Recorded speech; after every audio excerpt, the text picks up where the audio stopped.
Paul Wekesa was the last professional player the country has ever produced so far, though there is still no clear clue whether we are nearing having one again.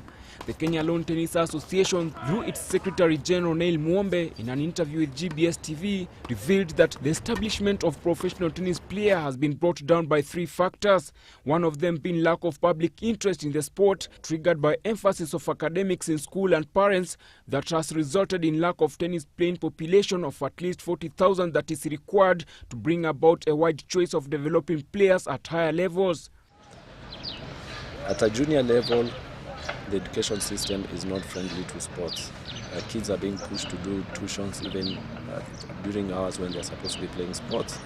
So to get players is difficult. To get schools to commit their resources to sports is difficult.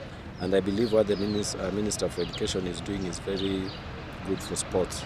And it's federations like us who now need to seize that opportunity now to take programs to schools, sports programs. In this particular, I'm happy to say the Tennis Federation has already approached schools. We are already supporting quite a number of schools with balls, rackets.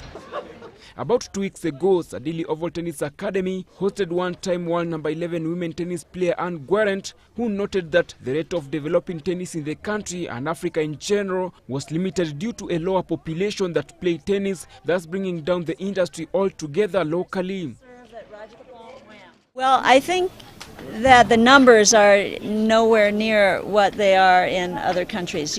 First of all, Kenya's population isn't as great as other countries, so you have a smaller pool to choose from, but you certainly have plenty of talent here. To get a player to professional level is very expensive. It needs lots of resources because ideally these players need to played a certain number of tournaments. They've got to have reached a certain level of ranking by the age, for the men at the age of 15. They're supposed to be around position 150 or better. For the ladies, position 200 or better for them. This is ITF Junior. We are left with only the organization of junior tournaments that characterize the annual local tennis calendar, with the senior tournament proving an expensive affair to engage. Our intention was to have started a tennis league that mostly involves the universities. The universities are definitely our strategic partners in developing the game of sports, and colleges too. We bring in these guys. We believe we'll be able to tap in this talent that is being developed in these rural schools.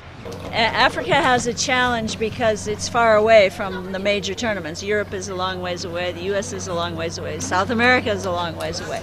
But when countries like Spain and Sweden can develop stars in such a short time with such a small population, I don't see why it couldn't happen in Kenya as well. You need to have some exposure to international tennis, and you have to have good coaching. Well, it would be nice to be a professional, but whichever way it goes, I'm fine with it. I just love the sport. That is why the sports policy is needed to provide avenues to sports, or else, according to Mwombe. Manuya Kevin, GBS News.